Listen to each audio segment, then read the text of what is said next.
చేసినటువంటి కారణాలు. ఎందుకంటే ఈరోజు గ్రంథాలయం వారి తరఫు నుంచి ఒక మాట కూడా సో గ్రంథాలయం వారు సార్ చూసారంటే అసలు మా పరిస్థితి నా ముందులో సో పరిస్థితి ఎలా ఉంది అనేది ఒక్కసారి విజువలైజేషన్ చేసుకున్నారు. సో ఎక్కడెక్కడైతే ఆపర్చునిటీస్ ఉన్నాయో అటువంటి వాళ్ళందరూ కూడా హెల్ప్ చేద్దాం.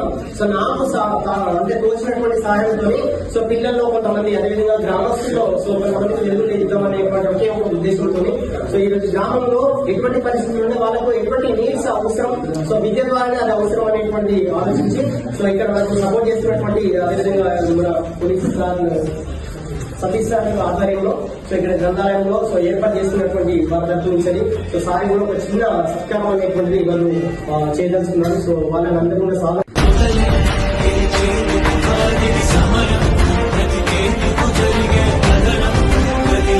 పర్సన్ అడగండి, ఎవరైనా మాట్లాడతారా స్టేజ్ మీద కంటే నేను మాట్లాడతా అనుకుంటే మేము వచ్చి మాట్లాడారు.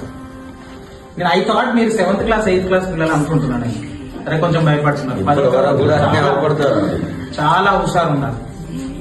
ఒక్క రీజన్ నన్ను ఒక ఇంటర్వ్యూలోకి అడిగారు, మీరు ఇంత దూరం ఎట్లా వచ్చిరండి అంత మారులో ప్రాంతం అంటే నాకు చాలా హుషారు ఉంటుండే, లోపల యాక్టివ్ ఉంటుండే. నేను పోయి పార్టిసిపేట్ చేసి నేను పాల్గొంటా. నాకు ఒక ఈవెంట్ ఏదైనా ఉంటే పాల్గొంటా. నేను గెలవడం పక్కన చాలా సార్లు గెలవను.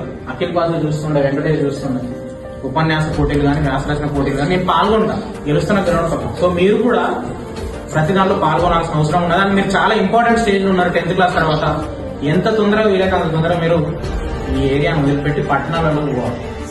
పట్టణాలలో మీరు ఇంగ్లీష్ చదువుకోవాలి, మీరు స్కిల్స్ నేర్చుకోవాలి. ఒకసారి మీరు హన్మకొండ హైదరాబాద్కి వెళ్ళిన తర్వాత ఎక్కడికి వెళ్ళాలని ఆలోచించాలి? అమెరికాకు, లండన్కి, ఆస్ట్రేలియాకు మీరు పోవాలని ఆలోచించాలి. మీరు పోగలుగుతారు.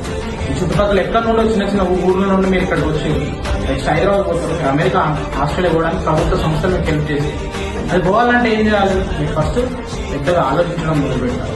ఈ చుట్టుపక్కల ఇప్పుడు ఆల్రెడీ డ్రైవర్లు అయితే ఉంటారు, మీ ఫ్రెండ్స్కి ఎవరికో పెళ్లిళ్ళు అయితే ఉంటాయి ఇంటర్మీడియట్ ఫస్ట్ ఇయర్ సెకండ్ ఇయర్లో. వాటిని అన్నింటిలో ఏ ట్రాప్లో పడుకున్నా మీరు చదవాల్సిన అవసరం ఉంది.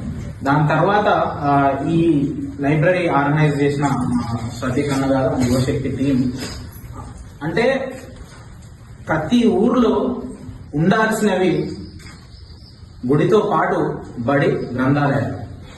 ఆ బడి గ్రంథాలయాలే మనల్ని ఒక స్థాయి నుండి ఇంకో స్థాయికి తీసుకోవచ్చు.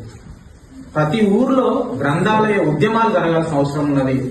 మన ములుగు జిల్లాలో ఇంకెక్కువ ఉన్నది. ఎందుకంటే కొంచెం యాంటీ సొసైటీలను అంటే వేరే ఐడియాలజీ వైపు, వేరే సిద్ధాంతాల వైపు పోయే ఈ